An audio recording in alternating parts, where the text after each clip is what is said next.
Overload truck से परिवहन विभाग द्वारा जो जुर्माना लिया जाता है, जब उसको लेकर सदन के अंदर विधायक प्रहलाद यादव और मुकेश रोशन के द्वारा जब सवाल उठाया गया कि एक ट्रक पर ओवरलोडिंग पर कितना तक जुर्माना लिया जाता है, जब यह सवाल आरजेडी के विधायक प्रहलाद यादव ने नीतीश कुमार के परिवहन मंत्री शीला मंडल से जब पूछा, तो इस पर मंत्री शीला मंडल सही जवाब नहीं दे पाई, जिसकी वजह से विजय चौधरी को इस मामले को संभालना पड़ा।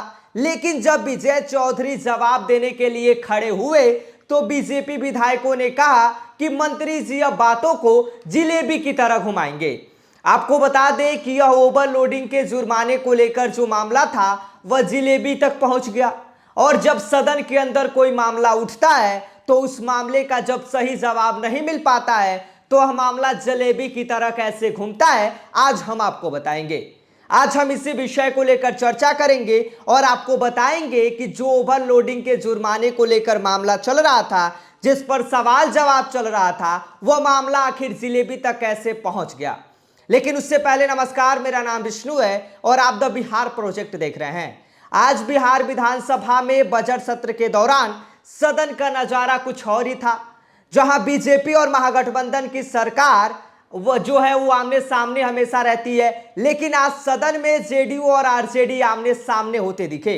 आज बिहार विधानसभा में बजट सत्र के 15वें दिन सदन के अंदर प्रश्नकाल के दौरान आरजेडी के विधायक प्रहलाद यादव, मुकेश रोशन ने सवाल उठाया। उन्होंने कहा कि ओवरलोड ट्रक से परिवहन विभाग द्वारा वाहन मालिक से 25 गुना जुर्माना लिया जाता है, जिसे प्रहलाद यादव और मुकेश रोशन ने कम करने की अपील की।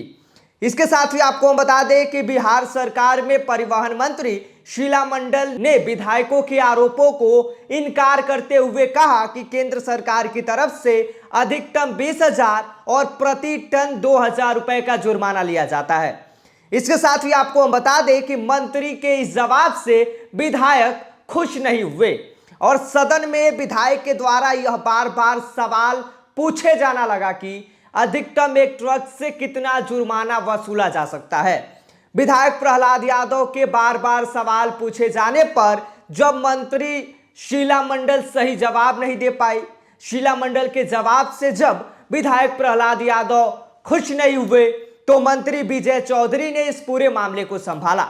इसके साथ ही आपको हम बता दें कि जब मंत्री विजय चौधरी बोलने के लिए खड़े होते हैं, तब भारतीय जनता पार्टी के विधायकों ने कहा कि अब मंत्री जी अपनी बातों को जिलेबी की तरह घुमाएंगे।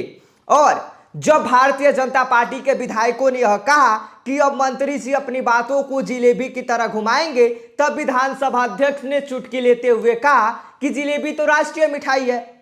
विपक्ष के द्वारा खुद को जिलेबी की तरह बातें को घुमाने वाले मंत्री कहे जाने के बाद संसदीय कार्य मंत्री विजय चौधरी ने जवाब देते हुए कहा कि आप लोग अपने आप को इस तरह क्यों बना रखे हैं कि आपको कोई जिलेबी बना दे। आप जिलेबी मत बनिए। जब लोग निरुत्तर होते हैं तब वह लोग जिलेबी बनते हैं। सरकार की कमियों को कोई सदस्य उठाता है तो सवाल तो सरकार को फायदा होता है। नियम का उल्लंघन करके कोई अधिकारी वाहन मालिक को परेशान करता है तो सूचना दे। राजद विधायक के द्वारा सवाल पूछे जाने पर विजय चौधरी ने कहा कि विधायक प्रहलाद जी को इस क्षेत्र में सक्रिय है, इसीलिए उन्हें जानकारी होगी। जो परेशानी हो वो जानकारी दे दे, कार्यवाही जरूर होगी।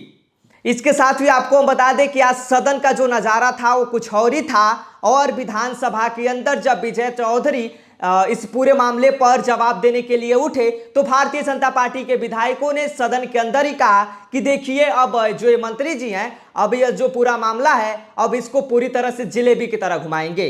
जिसके बाद विजय चौधरी जिलेबी को लेकर बात करने लगे और यह कहने लगे कि आप लोग जिलेबी ना बनिए, आप लोग क्यों ऐसा बन रखे हैं जिससे आपको कोई जिलेबी बना दे रहा है। आप जिलेबी मत बनिए। जो लोग निरुत्तर होते हैं तब लोग जिलेबी बनते हैं। इसके बाद आपको हम बता दें कि उन्होंने विधायक प्रहलाद जी को जवाब देते हुए कहा कि अगर आपको परेशानी है तो जानकारी आप दे दीजिए। मुझे पता है कि आप अपने क्षेत्र में सक्रिय रहते हैं, इसीलिए आपको जानकारी होगी। आप जो भी परेशानी है उसकी जानकारी दे दें, कार्यवाही जरूर होगी। बाकी आप सभी का इस पूरी खबर पर क्या कहना है, आप हमें कमेंट करके बता सकते हैं। यदि आप इस वीडियो को YouTube पर देख रहे हैं तो हमारे चैनल को सब्सक्राइब कर ले, फेसबुक पेज के माध्यम से देख रहे हैं तो पेज को फॉलो जरूर कर लें। अन्य खबरों के लिए बने रहिए द बिहार प्रोजेक्ट के साथ। नमस्कार।